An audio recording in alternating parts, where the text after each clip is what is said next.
Assalamualaikum warahmatullahi wabarakatuh. Salaman teman, salam dari Mas Ikang Alak Barokah.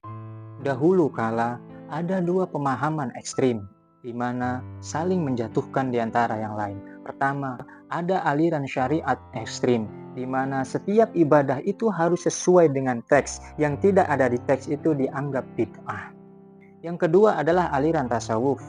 Mereka berpikir, syariat itu hanya kulitnya saja, yang terpenting adalah rasa kita. Hal ini mengkhawatirkan karena banyak pemahaman-pemahaman. Mungkin kita pun pernah dengar saat ini bahwasanya ada yang berpikir nggak usah sholat, yang penting hati rasa kita menghadap kepada Allah. Kemudian muncul seorang ulama yang menggabungkan antara dua pemahaman yang ekstrim ini, antara syariat dan ketasawufan. Beliau bernama Imam Qushairi dan menulis sebuah buku Risalah Qushairiyah, Induk Ilmu Tasawuf. Dan Masika akan mengambil biografi atau sejarah hidup beliau dari buku ini.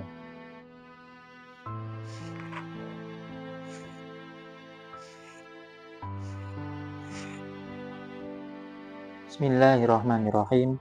Allahumma shalli wa sallim wa barik ala sayyidina Muhammad. Untuk membuka sejarah hidup atau biografi dari Imam Al-Qushairi, alangkah baiknya kita bersama-sama mengirimkan Fatihah untuk Imam Al-Qushairi. Al-Fatihah.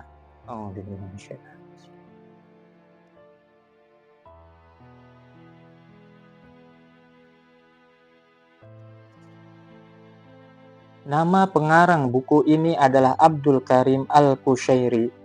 Nasabnya Abdul Karim bin Hawazin bin Abdul Malik bin Tolhah bin Muhammad. Panggilannya Abul Qasim, sedangkan gelarnya cukup banyak, antara lain yang bisa kita sebutkan. 1. An-Naisaburi. Dihubungkan dengan Naisabur atau Syabur, sebuah kota di Khurasan, salah satu ibu kota terbesar negara Islam pada abad pertengahan. Kedua, Al-Qushairi. Dalam kitab Al-Ansab disebutkan Al-Qushairi sebenarnya dihubungkan kepada Qushair, sementara dalam Ta'jul Arus disebutkan bahwa Qushair adalah marga dari suku Qotoniyah yang menempati wilayah Hadramaut. Gelar yang ketiga adalah Al-Istiwai. Mereka yang datang ke Khurasan dari Astawa berasal dari Arab, sebuah negeri besar di wilayah Naisabur, memiliki desa yang begitu banyak. Batas-batasnya berhimpitan dengan batas wilayah Nasa, dan dari kota itu pula para ulama pernah lahir. Yang keempat adalah Asy-Syafi'i. Dihubungkan pada madhab Asy-Syafi'i yang dilandaskan oleh Muhammad bin Idris bin Syafi'i. Gelar yang kelima adalah gelar kehormatan. Ia memiliki gelar-gelar kehormatan seperti Al-Imam, Al-Ustadz, Asy-Syaikh atau Mahaguru, Zainul Islam, Al-Jami' Baina Syar'iyyah wal Haqiqat, yaitu pengintegrasi antara syariat dan hakikat, dan seterusnya. Nama-nama gelar ini diucapkan sebagai penghormatan atas kedudukannya yang tinggi dalam bidang ilmu pengetahuan di dunia Islam dan dunia tasawuf. Ustadz Asy-Syaikh mempunyai hubungan dari arah ibundanya pada As-Sulami, sedangkan pamannya Abu Uqail As-Sulami, salah seorang pemuka wilayah Astawa. Kelahiran dan wafatnya. Ketika ditanya tentang kelahirannya, Al-Qushairi mengatakan bahwa ia lahir di Astawa pada bulan Rabiul Awal tahun 376 Hijriah atau tahun 986 Masehi. Syuja Al-Hadzali menandaskan beliau wafat di Naisabur pada pagi hari Ahad tanggal 16 Rabiul Akhir 465 Hijriah atau 1073 Masehi. Ketika itu usianya 87 tahun. Ia dimakamkan di samping makam gurunya Syekh Abu Ali Ad-Daqaq radhiyallahu anhu dan tak seorang pun berani memasuki kamar pustaka pribadinya dalam waktu beberapa tahun sebagai penghormatan atas dirinya. Masa kecil Imam Al-Qushayri. Kami di buku ini dijelaskan tidak mengenal masa kecil Al-Ustadz Asy-Syaikh Al-Qushayri kecuali hanya sedikit. Namun yang jelas, beliau lahir sebagai yatim. Ayahnya telah wafat ketika usianya masih kecil. Kemudian pendidikannya diserahkan kepada Abul Qasim Al-Yamani, salah seorang sahabat dekat keluarga Al-Qushayri. Kepada Al-Yamani ia belajar bahasa Arab dan sastra. Para penguasa negerinya sangat menekan beban pajak pada rakyatnya. Al-Qushayri sangat terpanggil atas penderitaan rakyatnya ketika itu. Karenanya dirinya tertantang untuk pergi ke Naisabur mempelajari ilmu hitung agar bisa menjadi pegawai penarik pajak sehingga kelak bisa meringankan beban pajak yang amat memberatkan rakyat. Naisabur ketika itu merupakan ibu kota Khurasan.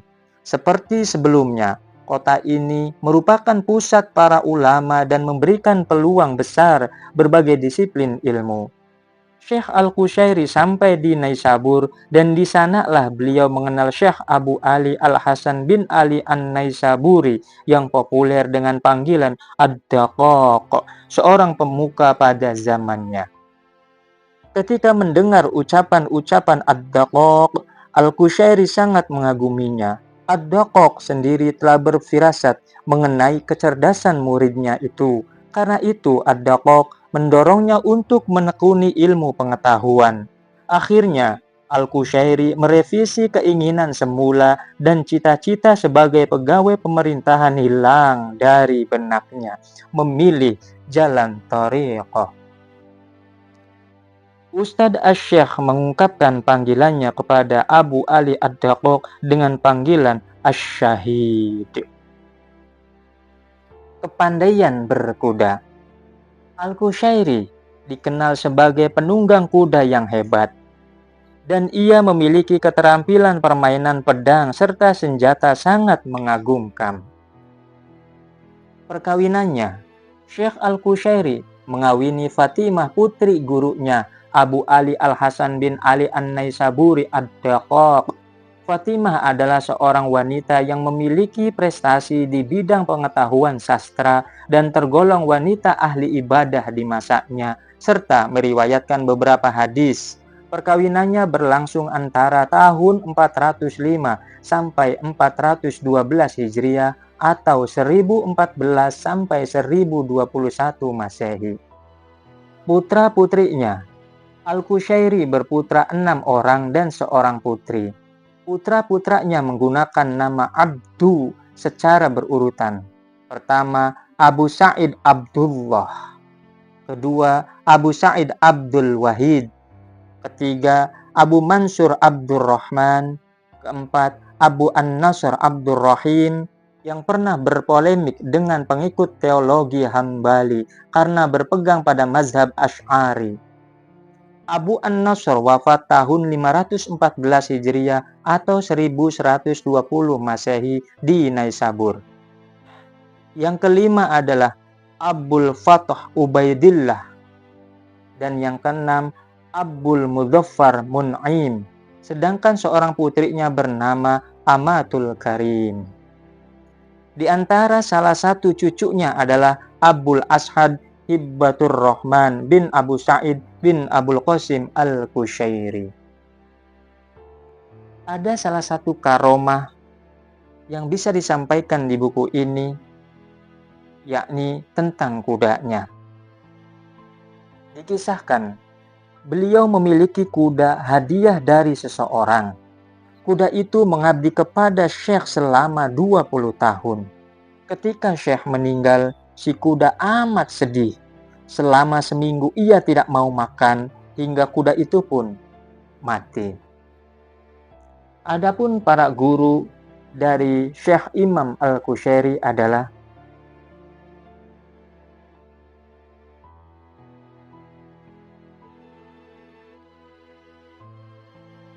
Dan selanjutnya disiplin ilmu keagamaan dari Imam Al-Qushayri. Pertama, Usuluddin. Al-Qushayri belajar bidang usuluddin menurut madhab Imam Abul Hasan Al-Ash'ari. Yang kedua, fikih. Al-Qushayri dikenal pula sebagai ahli fikih madhab Syafi'i. Yang ketiga, tasawuf. Beliau seorang sufi yang benar-benar jujur dalam ketasawufannya, ikhlas dalam mempertahankan tasawuf. Komitmen terhadap tasawuf begitu dalam. Beliau menulis buku ini yaitu Risalah Qushairiyah, sebagaimana komitmennya terhadap kebenaran teologi Asy'ari yang dipahami sebagai konteks spirit hakikat Islam. Karena itulah Al-Qushayri juga dikenal sebagai teolog, seorang hafidh dan ahli hadis, ahli bahasa dan sastra, seorang pengarang dan penyair, ahli dalam bidang kaligrafi, penunggang kuda yang berani. Namun, dunia tasawuf lebih dominan dan lebih populer bagi kebesarannya. Ada beberapa forum yang dipimpin oleh beliau. Yang pertama adalah forum Imla. Mahaguru Al-Qushayri dikenal sebagai imam di zamannya. Di Baghdad misalnya, beliau mempunyai forum Imla hadis pada tahun 432 Hijriah atau 1040 Masehi. Kemudian forum tersebut berhenti, namun dimulai lagi ketika kembali ke Naisabur tahun 455 Hijriah atau 1063 Masehi. Akan ada cerita setelah ini. Forum Mudzakarah. Mahaguru Al-Qushayri juga sebagai pemuka forum-forum Mudzakarah. Ucapan-ucapannya sangat membekas dalam jiwa umat manusia. Abul Hasan Ali bin Hasan Al-Bahrazi menyebutkan pada tahun 426 Hijriah dengan memujinya bahwa Al-Qushayri sangat indah nasihat-nasihatnya. Seandainya batu itu dibelah dengan cambuk peringatannya, pasti batu itu meleleh. Seandainya iblis gabung dalam majelis pengajiannya, bisa-bisa iblis bertobat. Seandainya harus dipilah mengenai keutamaan ucapannya, pasti terpuaskan. Hal yang senada disebutkan oleh Al-Khatib dalam buku sejarahnya. Ketika Mahaguru ini datang ke Baghdad, kemudian berbicara di sana, kami menulis semua ucapannya. Beliau seorang yang terpercaya, sangat hebat nasihatnya, dan sangat manis isyaratnya.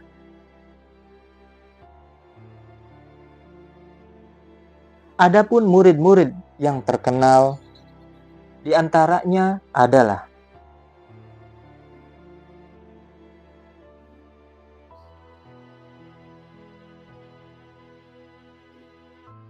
dan inilah cerita yang sebelumnya masih Kak sebutkan di forum Imla, yakni tentang cobaan yang menghadang. Ketika popularitasnya di Naisabur semakin meluas, Mahaguru telah mendapatkan cobaan melalui taburan kedengkian dan dendam dari jiwa para fuqaha di kota tersebut. Para fuqaha tersebut menganjurkan agar menghalangi langkah-langkah popularitasnya dengan menyebar propaganda. Fitnah itu dilemparkan dengan membuat tuduhan-tuduhan dusta dan kebohongan kepada orang-orang di sekitar Syekh. Dan fitnah itu benar-benar berhasil dalam merekayasa mereka. Ketika itulah Al-Qushayri ditimpa bencana yang begitu dahsyat dengan berbagai ragam siksaan, cacian, dan pengusiran. Mereka yang mengecam Al-Qushayri rata-rata kaum Mu'tazilah dan Neo-Hanbalian yang memiliki pengaruh dalam pemerintahan Saljuk. Mereka menuntut agar sang raja menangkap Al-Qushayri, dicekal dari aktivitas dakwah dan dilaknati di berbagai masjid-masjid di negeri itu. Akhirnya para murid-muridnya bercerai-berai. Orang-orang pun mulai menyingkir darinya. Sedangkan majelis-majelis zikir yang didirikan oleh Mahaguru ini dikosongkan. Akhirnya bencana itu sampai pada puncaknya. Mahaguru harus keluar dari Naisabur dalam keadaan terusir, hingga cobaan ini berlangsung selama 15 tahun, yakni tahun 440 Hijriah sampai tahun 455 Hijriah. Di sela-sela masa yang getir itu, beliau ke Baghdad, di mana beliau dimuliakan oleh khalifah yang berkuasa. Pada waktu-waktu luangnya, beliau pergi ke Tus. Ketika peristiwa Turhul Bagh yang tragis berakhir dan tampak khalifah diambil alih oleh Abu Syuja, Al-Qushairi kembali bersama rombongan berhijrah dari Khurasan ke Naisabur. Hingga 10 tahun di kota itu, sebuah masa yang sangat membahagiakan dirinya karena pengikut dan murid-muridnya bertambah banyak. Hubungannya dengan kekuasaan. Hubungan antara Mahaguru dengan Sultan ketika itu sangat baik. Setelah Sultan mengalahkan Arsalan al-Saljuk, ia menghormati Mahaguru dengan penghormatan yang tinggi. Hal ini berlangsung tahun 455 Hijriah di Naisabur. Selama 10 tahun hingga akhir hayatnya, Al-Qushairi mendapatkan penghormatan dan kepatuhan yang cukup besar.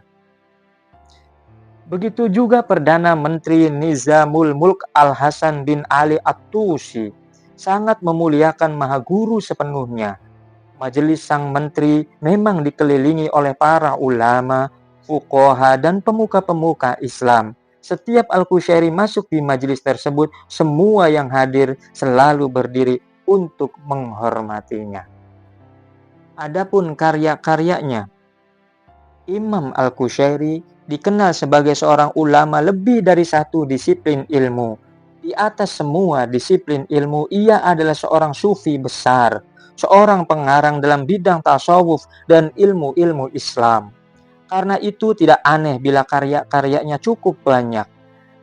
Dan inilah karya-karya beliau.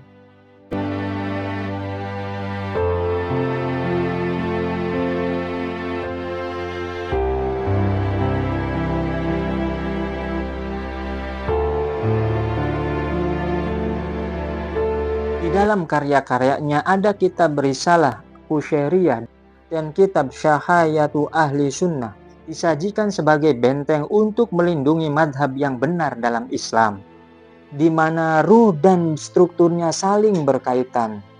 Dua kitab tersebut merupakan jawaban-jawaban yang kokoh yang mengonotasikan madhab moderat yang diambil oleh Al-Asy'ari sebagai counter bagi madhab ekstrim yang dibuat pijakan kaum Mu'tazilah, dan madhab tashbih yang ekstrim pula yang dianut kaum Mujassimah.